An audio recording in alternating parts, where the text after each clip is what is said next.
The Gambler, Chapter 10th. At spas, and probably all over Europe, hotel landlords and managers are guided in their allotment of rooms to visitors, not so much by the wishes and requirements of those visitors, as by their personal estimate of the same. It may also be said that these landlords and managers seldom make a mistake. To the grandmother, however, our landlord, for some reason or another, allotted such a sumptuous suite that he fairly overreached himself. For he assigned her a suite consisting of 4 magnificently appointed rooms, with bathroom, servants' quarters, a separate room for her maid, and so on.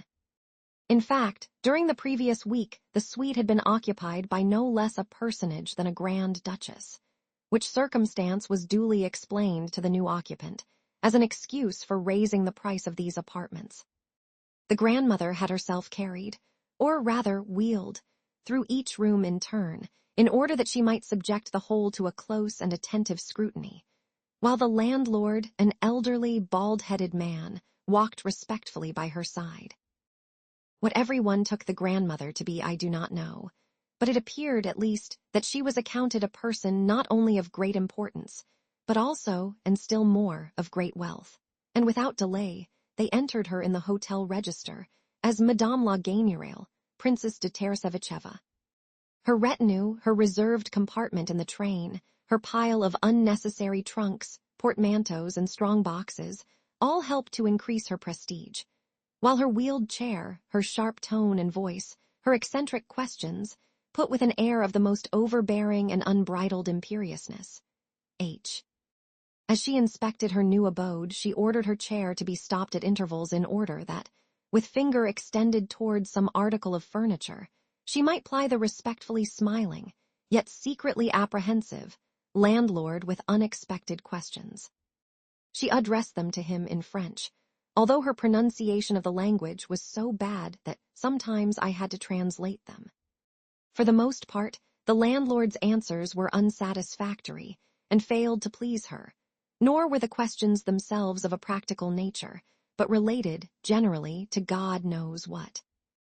For instance, on one occasion she halted before a picture which, a poor copy of a well-known original, had a mythological subject. "Of whom is this a portrait?" she inquired. The landlord explained that it was probably that of a countess. "But how know you that?" the old lady retorted. "You live here, yet you cannot say for certain. And why is the picture there at all? And why do its eyes look so crooked?" To all these questions the landlord could return no satisfactory reply, despite his floundering endeavors. "The blockhead!" exclaimed the grandmother in Russian. Then she proceeded on her way, only to repeat the same story in front of a Saxon statuette which she had sighted from afar, and had commanded, for some reason or another, to be brought to her. Finally, she inquired of the landlord what was the value of the carpet in her bedroom, as well as where the said carpet had been manufactured. But the landlord could do no more than promise to make inquiries. "What donkeys these people are," she commented. Next, she turned her attention to the bed. "What a huge counterpane," she exclaimed. "Turn it back, please." The lacqueys did so. Further yet," the old lady cried. "Turn it right back. Also, take off those pillows and bolsters, and lift up the feather bed." The bed was opened for her inspection. "Mercifully it contains no bugs," she remarked. "Pull off the whole thing, and then put on my own pillows and sheets. The place is too luxurious for an old woman like myself. It is too large for any one person. Alexis Ivanovitch, come and see me whenever you are not teaching your pupils." "After tomorrow, I shall no longer be in the general's service," I replied, "but merely living in the hotel on my own account." "Why so?" "Because the other day there arrived from Berlin a German and his wife, persons of some importance, and it chanced that, when taking a walk, I spoke to them in German without having properly compassed the Berlin accent." "Indeed?" "Yes, and this action on my part the Baron held to be an insult, and complained about it to the general, who yesterday dismissed me from his employ." "But I suppose you must have threatened that precious Baron, or something of the kind. However, even if you did so, it was a matter of no moment. No, I did not. The Baron was the aggressor by raising his stick at me. Upon that the grandmother turned sharply to the general. What? You permitted yourself to treat your tutor thus, you nincompoop, and to dismiss him from his post. You are a blockhead, an utter blockhead. I can see that clearly. Do not alarm yourself, my dear mother, the general replied with a lofty air, an air in which there was also a tinge of familiarity. I am quite capable of managing my own affairs. Moreover, Alexis Ivanovitch has not given you a true account of the matter. What did you do next? The old lady inquired of me. I wanted to challenge the Baron to a duel, I replied as modestly as possible, but the general protested against my doing so. And why did you so protest? She inquired of the general. Then she turned to the landlord and questioned him as to whether he would not have fought a duel, if challenged. For, she added, I can see no difference between you and the Baron, nor can I bear that German visage of yours. Upon this the landlord bowed and departed, though he could not have understood the grandmother's compliment. Pardon me, madame, the general continued with a sneer, but are duels really feasible? Why not? All men are crowing cocks, and that is why they quarrel. You, though, I perceive, are a blockhead, a man who does not even know how to carry his breeding. Lift me up. Potapitch, see to it that you always have 2 bearers ready. Go and arrange for their hire. But we shall not require more than 2, for I shall need only to be carried upstairs. On the level or in the street, I can be wheeled along. Go and tell them that, and pay them in advance, so that they may show me some respect. You too, Potapitch, are always to come with me, and you, Alexis Ivanovitch, are to point out to me this Baron as we go along, in order that I may get a squint at the precious Vaughn. And where is that roulette played? I explained to her that the game was carried on in the salons of the casino, whereupon there ensued a string of questions as to whether there were many such salons, whether many people played in them, whether those people played a whole day at a time, and whether the game was managed according to Phi. At length, I thought it best to say that the most advisable course would be for her to go and see it for herself, since a mere description of it would be a difficult matter. Then take me straight there, she said, and do you walk on in front of me, Alexis Ivanovitch. What, mother? Before you have so much as rested from your journey, the general inquired with some solicitude. Also, for some reason which I could not divine, he seemed to be growing nervous. And indeed, the whole party was evincing signs of confusion and exchanging glances with one another. Probably they were thinking that it would be a ticklish, even an embarrassing, business to accompany the grandmother to the casino, where, very likely, she would perpetrate further eccentricities, and in public too. Yet on their own initiative, they had offered to escort her. Why should I rest? She retorted. I am not tired, for I have been sitting still these past 5 days. Let us see what your medicinal springs and waters are like, and where they are situated. What too about that, what did you call it, Prascovia? Oh, about that mountain top. Yes, we are going to see it, Grandmamma. Very well. Is there anything else for me to see here? Yes. Quite a number of things, Polina forced herself to say. Martha, you must come with me as well, went on the old lady to her maid. No, no, mother, ejaculated the general. Really she cannot come. They would not admit even Potapitch to the casino. Rubbish. Because she is my servant, is that a reason for turning her out? Why, she is only a human being like the rest of us, and as she has been traveling for a week, she might like to look about her. With whom else could she go out but myself? She would never dare to show her nose in the street alone. But, mother, are you ashamed to be seen with me? Stop at home, then, and you will be asked no questions. A pretty general you are, to be sure. I am a general's widow myself. But, after all, why should I drag the whole party with me? I will go and see the sights with only Alexis Ivanovitch as my escort. De Griers strongly insisted that everyone ought to accompany her. Indeed, he launched out into a perfect shower of charming phrases concerning the pleasure of acting as her cicerone, and so forth. Everyone was touched with his words. Mais ls tombe en enfance, he added aside to the general. Seul, el fira des berdizes. More than this I could not overhear, but he seemed to have got some plan in his mind, or even to be feeling a slight return of his hopes. The distance to the casino was about half a verst, and our route led us through the Chestnut Avenue until we reached the square directly fronting the building. The general, I could see, was a trifle reassured by the fact that, though our progress was distinctly eccentric in its nature, it was, at least, correct and orderly. As a matter of fact, the spectacle of a person who is unable to walk is not anything to excite surprise at a spa. Yet it was clear that the general had a great fear of the casino itself. For why should a person who had lost the use of her limbs, more especially an old woman, be going to rooms which were set apart only for roulette? On either side of the wheeled chair walked Polina and Emil. Blanche, the latter smiling, modestly jesting, and in short, making herself so agreeable to the grandmother that in the end the old lady relented towards her. On the other side of the chair Polina had to answer an endless flow of petty questions, such as who was it past just now? Who is that coming along? Is the town a large one? Are the public gardens extensive? What sort of trees are those? What is the name of those hills? Do I see eagles? Meanwhile Astley whispered to me, as he walked by my side, that he looked for much to happen that morning. Behind the old lady's chair marched Potapitch and Martha. Potapitch in his frock coat and white waistcoat, with a cloak over all, and the 40-year-old and rosy, but slightly gray-headed, Martha in a mob cap, cotton dress, and squeaking shoes. Frequently, the old lady would twist herself round to converse with these servants. As for de Gruyers, he spoke as though he had made up his mind to do something, though it is also possible that he spoke in this manner merely in order to hearten the general, with whom he appeared to have held a conference.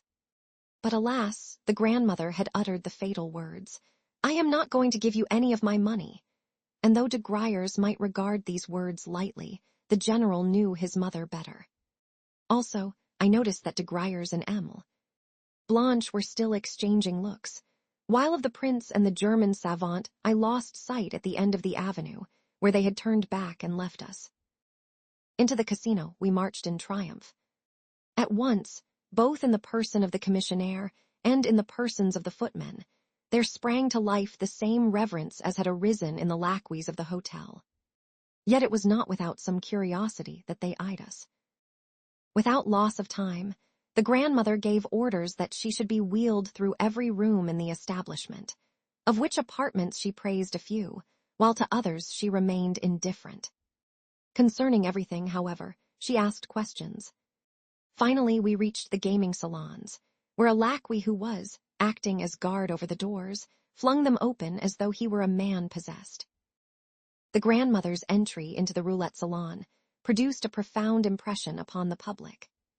Around the tables, and at the further end of the room where the Trente Quarante table was set out, there may have been gathered from 150 to 200 gamblers, ranged in several rows.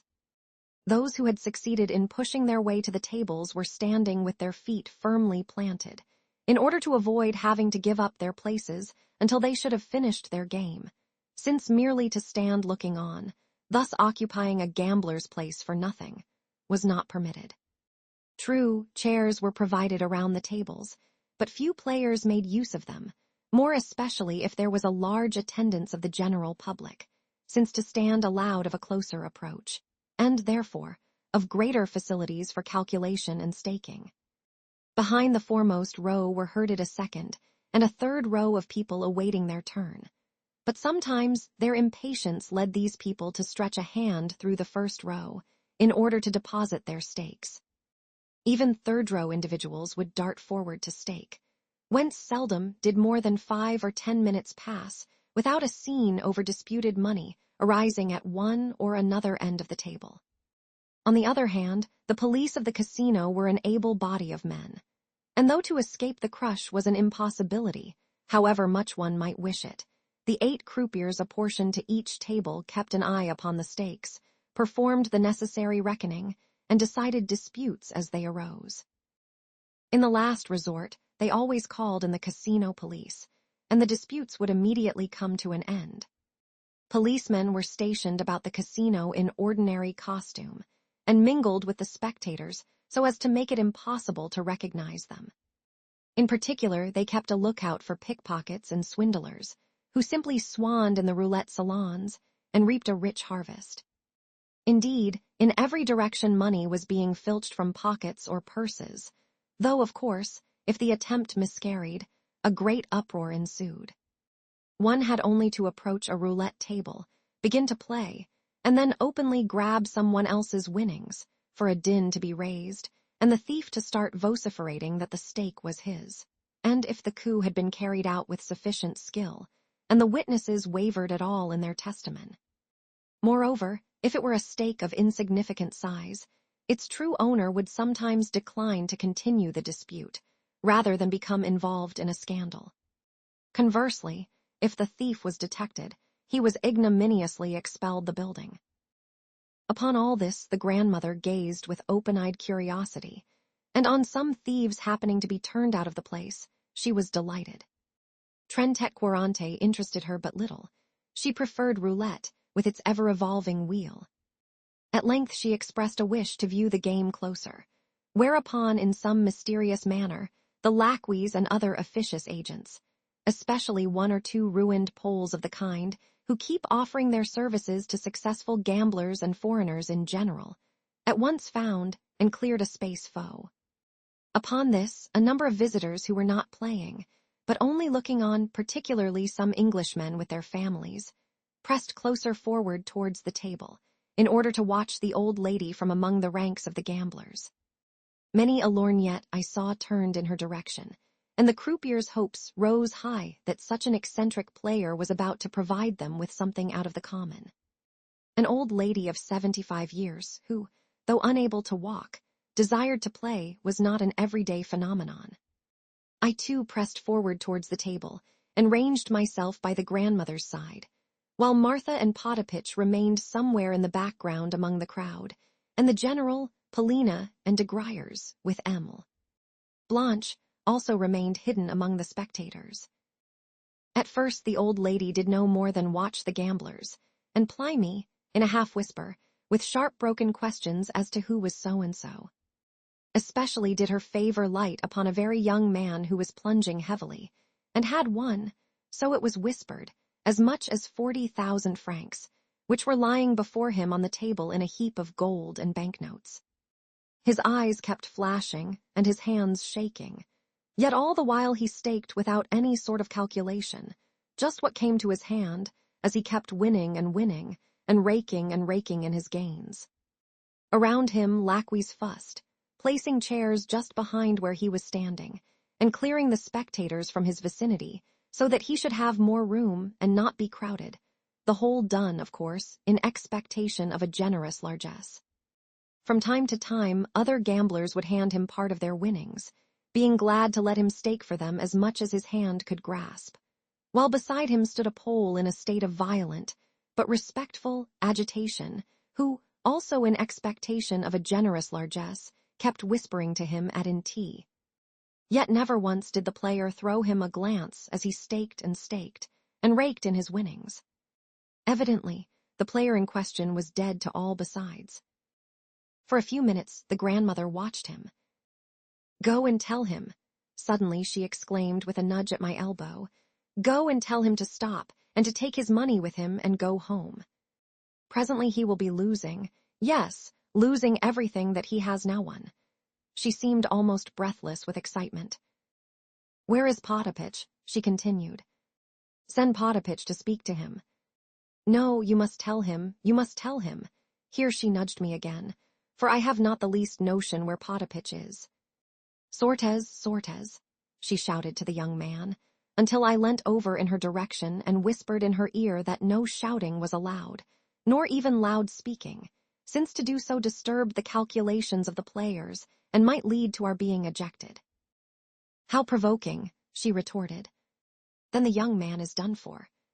I suppose he wishes to be ruined. Yet I could not bear to see him have to return it all. What a fool the fellow is, and the old lady turned sharply away. On the left, among the players at the other half of the table, a young lady was playing, with, beside her, a dwarf.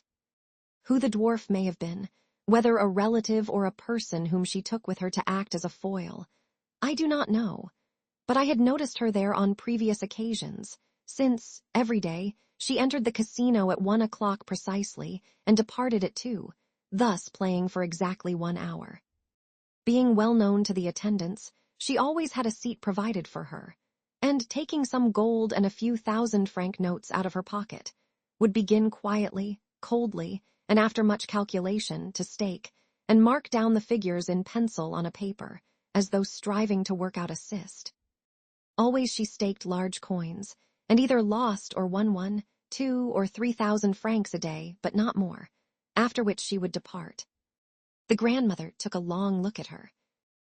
"That woman is not losing," she said. "To whom does she belong? Do you know her? Who is she?" "She is, I believe, a Frenchwoman," I replied. A bird of passage, evidently. Besides, I can see that she has her shoes polished. Now, explain to me the meaning of each round in the game, and the way in which one ought to stake." Upon this, I set myself to explain the meaning of all the combinations of rouge et noir, of pair et impair, of manque et passe, with, lastly, the different values in the system of numbers. The grandmother listened attentively, took notes, put questions in various forms, and laid the whole thing to heart. Indeed, since an example of each system of stakes kept constantly occurring, a great deal of information could be assimilated with ease and celerity. The grandmother was vastly pleased. "But what is 0?" she inquired. "Just now I heard the flaxen-haired croupier call out, 0. And why does he keep raking in all the money that is on the table? To think that he should grab the whole pile for himself. What does 0 mean? 0 is what the bank takes for itself. If the wheel stops at that figure, everything lying on the table becomes the absolute property of the bank. Also, whenever the wheel has begun to turn, the bank ceases to pay out anything. Then I should receive nothing if I were staking.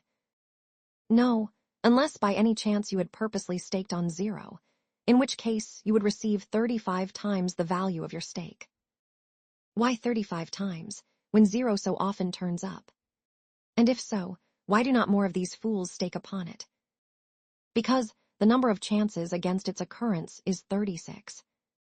"Rubbish. Potapitch. Come here, and I will give you some money." The old lady took out of her pocket a tightly clasped purse, and extracted from its depths a 10-gulden piece. "Go at once, and stake that upon 0. "But, madame, 0 has only this moment turned up," I remonstrated. "Wherefore it may not do so again for ever so long. Wait a little, and you may then have a better chance." "Rubbish. Stake, please." "Pardon me, but 0 might not turn up again until, say, tonight, even though you had staked thousands upon it. It often happens so." "Rubbish. Who fears the wolf should never enter the forest." "What? We have lost." "Then stake again." A second 10-gulden piece did we lose, and then I put down a third. The grandmother could scarcely remain seated in her chair. So intent was she upon the little ball as it leapt through the notches of the ever-evolving wheel. However, the third 10-gulden piece followed the first 2. Upon this, the grandmother went perfectly crazy. She could no longer sit still, and actually struck the table with her fist when the croupier cried out, "Trent-6," instead of the desiderated 0. To listen to him, fumed the old lady. When will that accursed 0 ever turn up? I cannot breathe until I see it. I believe that infernal croupier is purposely keeping it from turning up. Alexis Ivanovitch, stake 2 golden pieces this time. The moment we cease to stake, that cursed 0 will come turning up, and we shall get nothing." "My good madame." Stake. It is not your money." Accordingly, I staked 2 10-gulden pieces. The ball went hopping round the wheel, until it began to settle through the notches. Meanwhile, the grandmother sat as though petrified, with my hand convulsively clutched in hers. "Zero," called the croupier. "There. You see," cried the old lady, as she turned and faced me, wreathed in smiles.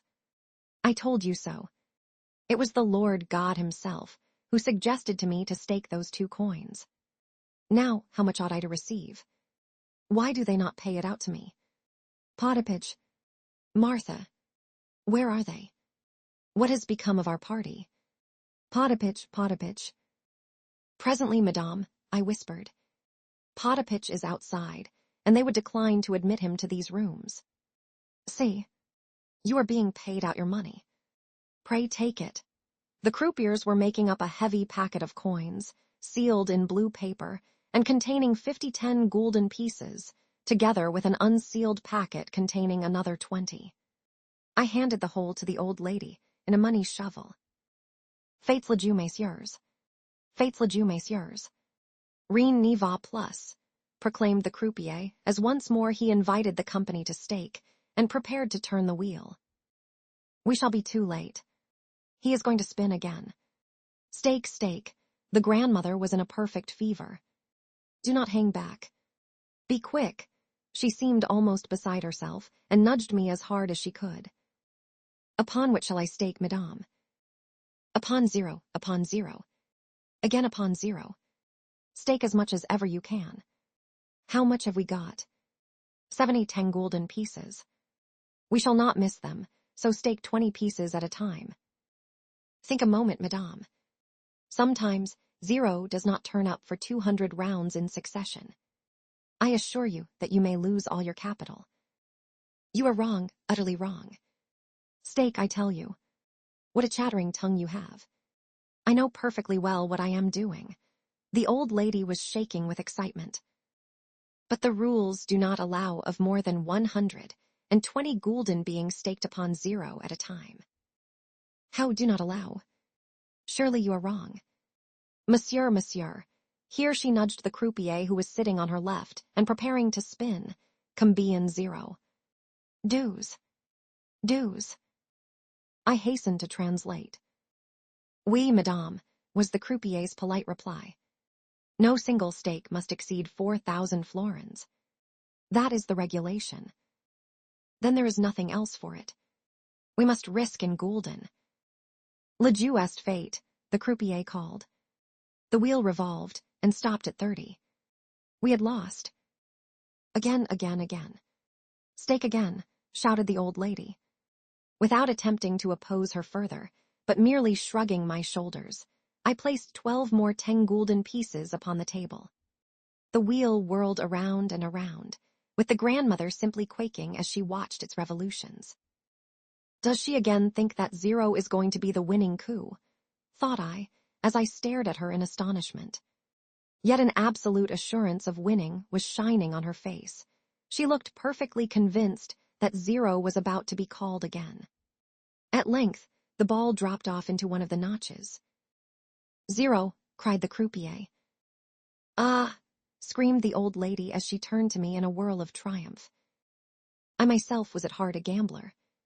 At that moment, I became acutely conscious both of that fact and of the fact that my hands and knees were shaking, and that the blood was beating in my brain. Of course, this was a rare occasion, an occasion on which 0 had turned up no less than 3 times within a dozen rounds. Yet in such an event there was nothing so very surprising, seeing that, only 3 days ago, I myself had been a witness to 0 turning up 3 times in succession, so that on. With the grandmother, as with anyone who has won a very large sum, the management settled up with great attention and respect, since she was fortunate to have to receive no less than 42 gulden. Of these gulden, the odd 200 were paid her in gold, and the remainder in banknotes. This time, the old lady did not call for Potapitch, for that she was too preoccupied. Though not outwardly shaken by the event, indeed, she seemed perfectly calm. She was trembling inwardly from head to foot. At length, completely absorbed in the game, she burst out. "Alexis Ivanovitch, Did not the croupier just say that 4,000 florins were the most that could be staked at any one time? Well, take these 4,000 and stake them upon the red. To oppose her was useless. Once more the wheel revolved. Rouge, proclaimed the croupier. Again 4,000 florins, in all 8,000. Give me them, commanded the grandmother, and stake the other 4,000 upon the red again.